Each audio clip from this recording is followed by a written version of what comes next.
Ce dimanche 26 avril 2026, au cœur de la cité Plantagenet, la ville du Mans a vibré au rythme des moteurs anciens tout au long de la journée. Passionnés et curieux ont pu admirer une grande diversité de véhicules. Mobylettes, motos, voitures 2 litres et 5 litres, témoins d'une époque où la mécanique rimait avec simplicité et ingéniosité.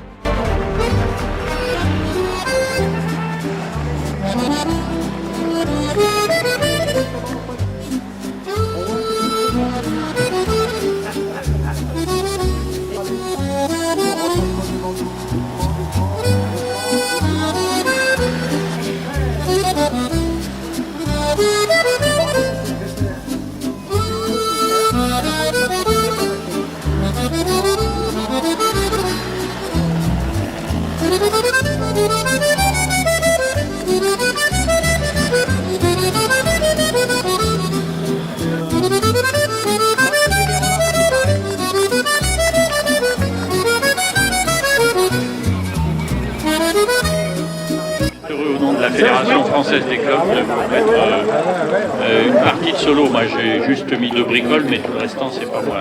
Séverine, vous venez de terminer justement ce passage. Comment ça s'est passé un petit peu dans ce beau rendez-vous très historique? Très bien, ça roulait bien. Dites-moi, c'est une première, vous dites que c'est une première pour vous. Pourquoi vous êtes lancé un petit peu dans cette aventure avec ce Solex incroyable et puis bien tout ce qu'il y a autour que vous avez construit? Eh bien, j'ai mon beau-frère qui fait partie de l'organisation qui m'a donné envie de le faire. Ma sœur qui le fait aussi depuis quelques années, ainsi que mon neveu et ma nièce. Donc voilà, j'ai voulu tenter l'expérience. Quel est sur le circuit, le côté le plus dur? Parce qu'il y a le circuit qui est franchement un peu... Ça grimpe quand même le tunnel, non? Oui, ça grimpe un peu, ça va. Le moteur est bon, donc ça grimpe bien. À refaire, j'imagine, parce que franchement, le Soleil c'est quand même spécial, vous serez d'accord? Aujourd'hui, c'est pour bien sûr l'histoire, mais aujourd'hui, il n'y a plus beaucoup de Soleil, bien que. Hein, Oui, c'est vrai qu'il en manque un peu, ouais. il en manque un petit peu. Et en tout cas, d'ailleurs, je vois que vous allez être récompensé parce que finalement, il y a une belle coupe d'ailleurs. Cyclomoteur, équipe féminine élégante. L'élégance, ça compte également. Oui, c'est important, surtout pour une femme. J'imagine. Alors, il est à côté notre ami qui va récompenser un petit peu justement notre amie Séverine. En tout cas, bravo. Hein. Merci. Continuez à revenir quand même. Oui, avec plaisir. Allez-y pour la remise de la coupe. Voilà. Bon, c'est une jolie coupe, hein, n'est-ce pas? Puis c'est l'élégance, le tablier, la cravate qui va bien. Et puis derrière, hein, si on a un problème, il y a tout ce qu'il faut derrière. C'est parfait, c'est ce qu'il nous fallait. Ben, bravo en tout cas. Félicitations.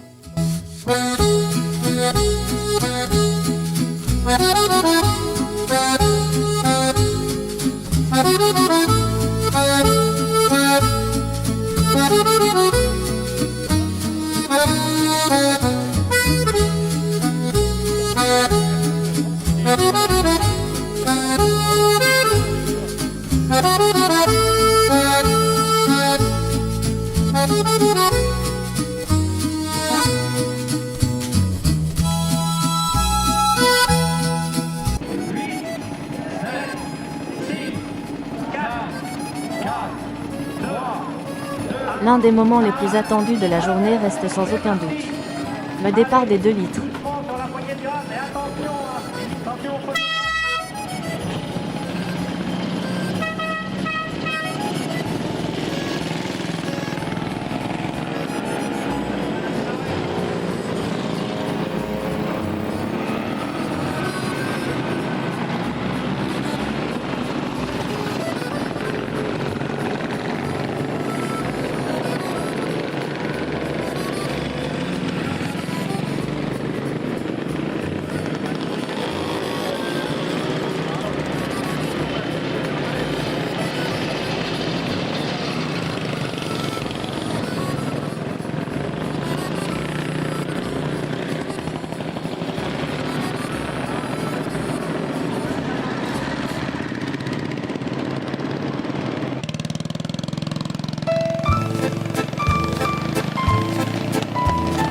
On entend cylindre par cylindre. C'est parti. Allez. Bravo, on l'applaudit. Ah, c'est pas facile. Allez. Quand il repasse, on lui fait la holla. Allez. Allez, la holla. Bravo.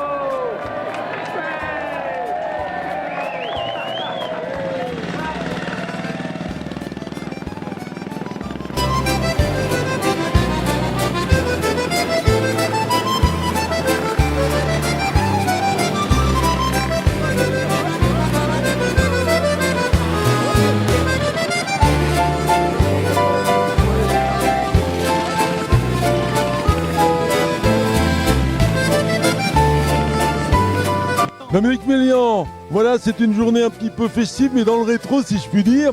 Et pour vous, évidemment, ça peut vous rappeler plein de souvenirs, j'imagine. Ah ben ça y est, on va dire que je suis vieux maintenant. Non, des souvenirs, oui, bien sûr, parce que là, c'est des motos anciennes. Certaines de ces motos, je ne les ai pas connues parce que même avec mon grand âge, elles sont encore plus âgées que moi. Et donc, c'est toutes plein de souvenirs qui reviennent et puis qui font que je ne suis pas le seul. Il y a beaucoup de public à regarder les motos, les vieilles motos, entre guillemets, les vieilles motos, mais ce n'est pas péjoratif.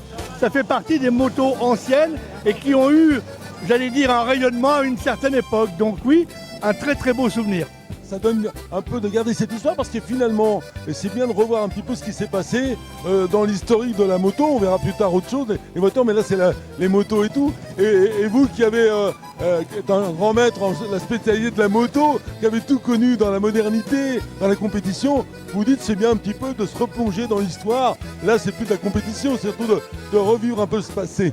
Alors c'est vrai que les motos qu'on voit rouler là, c'est pas les motos de compétition, mais dans ces marques de motos qui circulent là, il y avait déjà à une certaine époque une extrapolation de ces motos et on faisait des motos de compétition en partant des motos que vous voyez aujourd'hui. Donc oui, doublement, ça me rappelle plein de souvenirs, ça me rappelle plein de choses. Alors des souvenirs, des fois un peu par raconter parce que je les ai pas vécus. Mais non, c'est des belles choses. Alors c'est vrai que ça me change par rapport à ce que moi j'ai fait pendant 40 ans avec mes motos de course. Oui, c'est pas la même chose, mais ça reste des deux roues et ça, c'est le principal. Ça fait du bien de bien un peu se détendre dans une fête populaire en plus. Ah bah oui. Vu mon grand âge, j'ai besoin de ça moi maintenant. Merci Dominique Mélian, merci beaucoup. C'est moi qui vous remercie.